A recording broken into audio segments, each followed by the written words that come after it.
The Bay of Bengal did not ripple, it bled into the sky.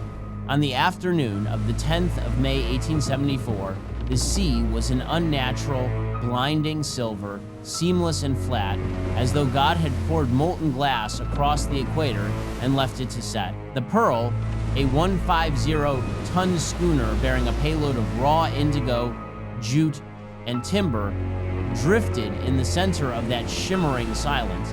Her sails hung from the spars like wet linen, limp and lifeless in the heavy, suffocating air.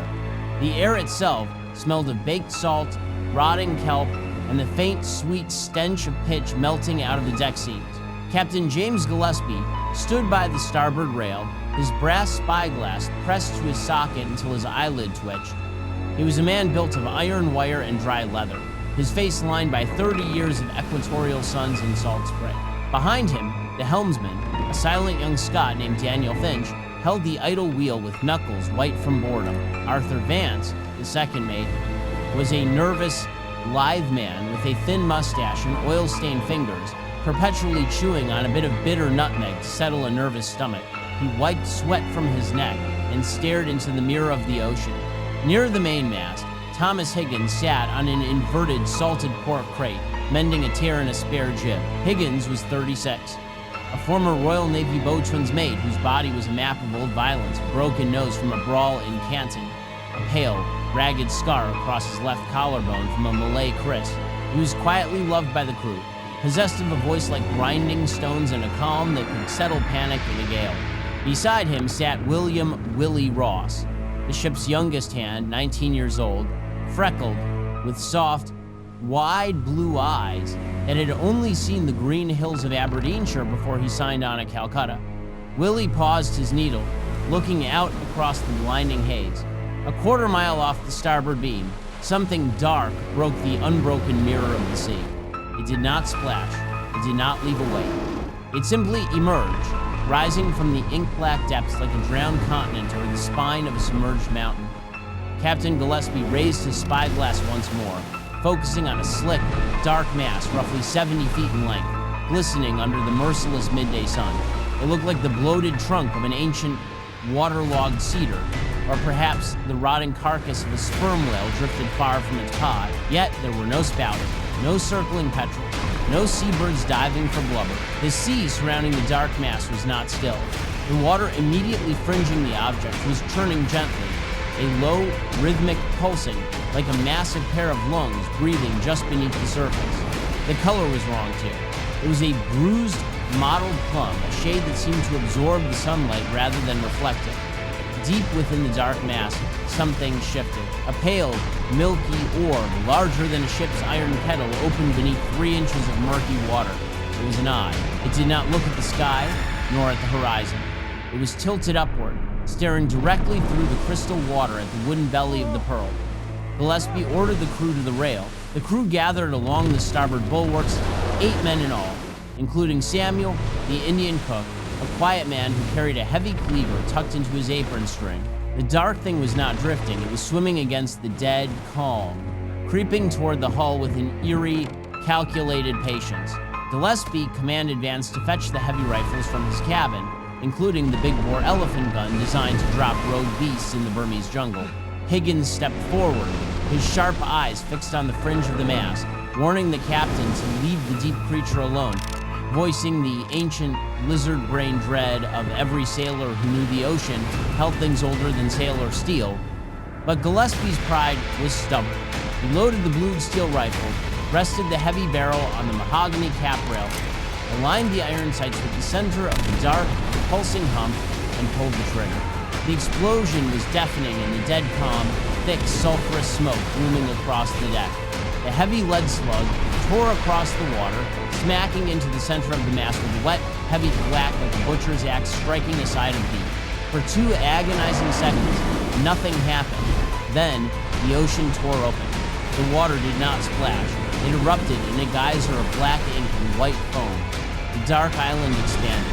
A sound echoed across the silent sea, a horrifying, high-pitched hiss, like 100 steam pipes bursting simultaneously under immense pressure.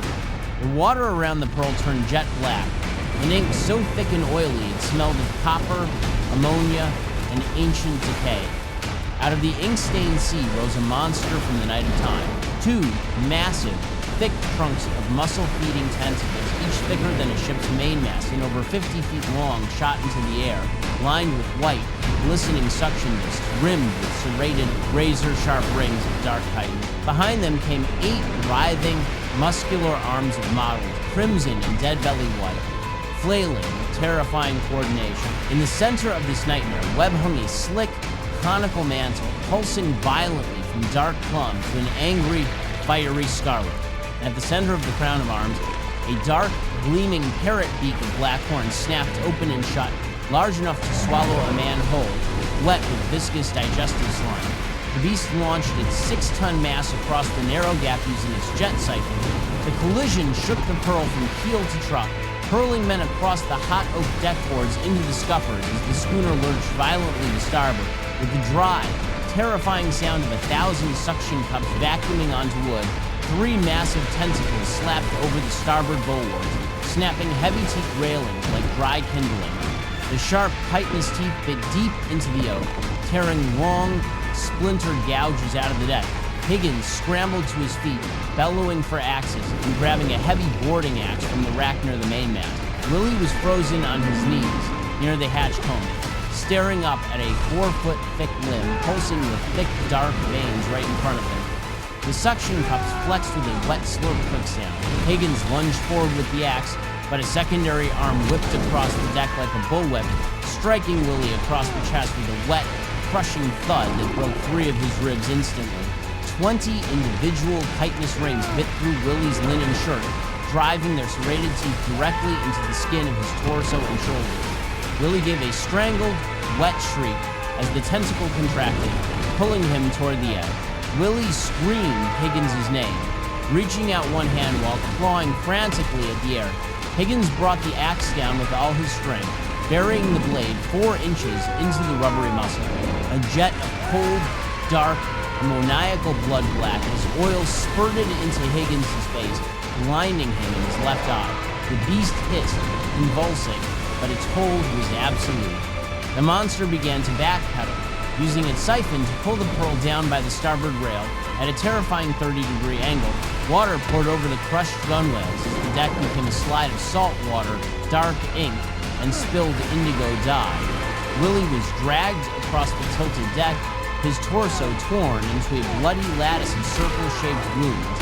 Higgins swung the axe again and again into the same wound, chopping bone deep into fibrous white cartilage. On the quarterdeck, Gillespie shoved another heavy cartridge into the elephant gun and fired directly into the monster's giant, milky eye pressed against the submerged hull. The bullet struck the gelatinous tissue, tearing a massive hole and causing the creature's skin to flash from fiery red to a ghastly, pale ghost white. In its dying rage, the tentacle holding Willie flicked upward, lifting the 19-year-old off the deck and hurling him face-first against the iron-shod anchor stock dangling from the bow. A sickening crack echoed over the roaring water. Willie's body went instantly limp, his neck broken, yet the monster pulled him down anyway, dragging his lifeless form beneath the black, ink-stained water. For 5 horrifying seconds, the crew watched Willie's pale, wide-eyed face float 3 feet beneath the surface in the translucent ink before he was drawn into the shadow of the gaping beak beneath the arms. A wet, crunching sound like heavy timber being crushed in a hydraulic press rose from beneath the boat. Then Willie was gone. Higgins dropped to his knees at the rail, screaming into the black water, his face covered in black squid ink and Willie's blood. The vessel listed further, her timbers popping under the suffocating vice of the giant arms. Samuel, the cook, scrambled out of the galley hatch with his cleaver, but slipped on the slick deck. A writhing tentacle tip whipped around Samuel's ankle. Samuel shrieked in his native Bengali, dropping his knife and clawing at the deck seams until his fingernails bled. Finch abandoned the wheel and lunged forward, grabbing Samuel by his shoulder. They pulled against each other in a horrifying tug-of-war, Finch holding the cook, the abyssal terror pulling his legs. The force was monstrous. Samuel screamed as his hip joint was dislocated with a loud, wet pop. His body stretched taut over the shattered bulwark. He wept, begging Finch not to let go, before a second limb reached up, wrapped around his neck and chest, snapped his spine with an effortless jerk, and pulled him out of Finch's hands into the dark haze. The Pearl was minutes from sinking completely. Gillespie roared for every man to cut the vessel free.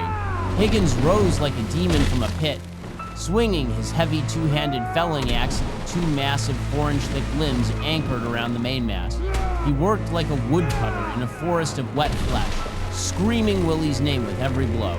The axe bit deep, spraying black oil across the deckboard. The creature retaliated, its limbs whipping across Higgins' back, tearing his shirt to ribbons and leaving deep, circular claw marks across his skin. Higgins did not stop. He chopped through cartilage and flesh until the first arm severed, writhing on the deck like a dying snake. He turned to the second, severing it in 3 desperate strikes. Vance and Finch joined with axes and marlin spikes, hacking at the tentacles draped over the bow and driving iron spikes into suction cups until they lost vacuum and peeled away. Slowly, the listed schooner righted herself.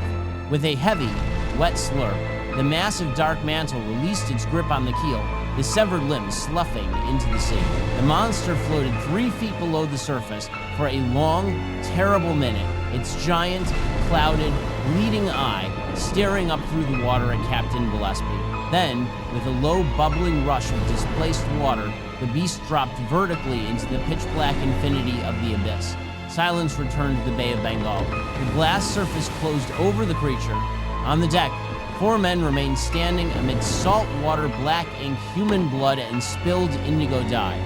Higgins stood by the shattered rail, holding his axe, his voice broken as he murmured that Willie was only 19 and had a mother in Aberdeenshire. Vance sat sobbing hysterically against the companionway. Gillespie walked to the rail, looking down into the clear, still water where no bodies, caps, or shoes remained. Hours later, a low wind rose from the southwest, filling the sails of the battered Pearl as she creaked toward the shipping lanes. In his cabin, Gillespie sat with bandaged hands, hovering his pen over the leather-bound logbook. He wrote of the 60-foot calamari, the shattered hull, and the loss of William Rawson Samuel, torn into the sea by a leviathan from the Dark Ages. Coming back to the deck, Gillespie stood beside Higgins under the setting sun, watching the ocean cast its blood-red stain across the surface. Higgins turned a heavy iron bolt over in his scarred hands, whispering that the boys were down in the cold and the dark. Gillespie did not answer. He only stared at the vast, shining mirror of the sea, that beautiful surface that hid beneath it a world of eternal night, populated by cold, unblinking eyes and ravenous mouths waiting patient and immortal for the world of light to slip.